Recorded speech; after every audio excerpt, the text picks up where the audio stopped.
it's Purple Ange from Focus Pocus, and I hope everybody's having a fantastic Thursday. I'm on my drive to work as usual, and I wanted to come on and talk a little bit because of some messages that I got from a mom yesterday. The messages were about a 6-year-old child who is suspected to have ADHD, and she's being pushed by the school to medicate him this past school year. So I just wanted to come on and chat a little about that and give some advice. I hope that I could take away some of the pressure or panic for that mom by just telling all of you that there is no quick fix. So the message, that I received from her was, I need to do something. Where do I start? What do I do right away? I don't want next year's school year to affect him with anything negative. And I feel your panic. I really do. My son has experienced these things for a decade. So that's my message. Noah is going into grade 11 and we're still working on it. So for almost 11 years. So there's no quick fix. Take a deep breath and I can help and guide you, but there are many steps. And so the first steps would be to seek a pediatrician that specializes in ADHD. You're going to need to call pediatricians in Halifax, and you're going to need to ask if they specialize in ADHD. They're out there, and not just in Halifax, but for this particular mama, anywhere that you are, you're going to need a pediatrician because they're going to give you some good guidance for your child. Otherwise, you're going to end up with a pediatrician that's going to send you to someone else because they don't know how to prescribe medications, do medication trials for children with ADHD, all sorts of things. So find somebody who specializes in ADHD. Secondly, some of the things that you can do to help the process is to start keeping track. So get yourself a notebook and a pencil and start keeping track of when you notice certain behaviors, the time of day, what you think may have triggered the behaviors. So, for example, this mom says that her child has tantrums or whatever. Tantrums are usually a sign of overstimulation. Tantrums are not a behavioral problem because the child's told no. You'll get all kinds of nonsense from people trying to tell you how to parent your child. And what I always say to them is, thank you so much for your input, but it's not welcomed. Thank you so much for whatever you're telling me, but no thank you. Nobody has any idea about your child but you. That's the bottom line. So although people want to give you advice, people that are close to you, especially about your parenting, about your child, about what they think your child likes and dislikes, not welcome. Thank you so much, but no. You know your child, so when there are certain problems happening, then that's when you need to take a look at what's going on. Write it down.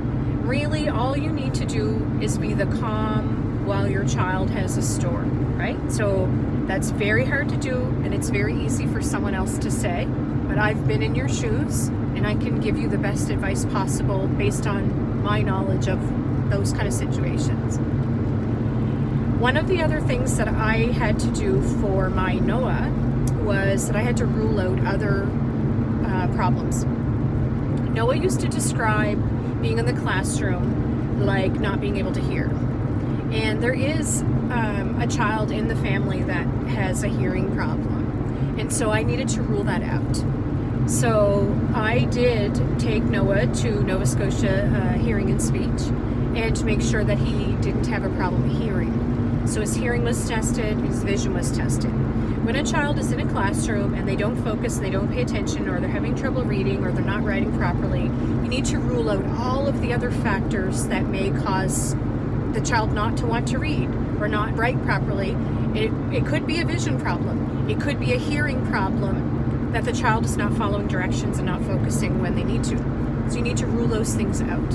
So before your child even gets an ADHD diagnosis, ruling those things out is very helpful for a pediatrician. You can also get an ADHD diagnosis without a psychoeducational assessment.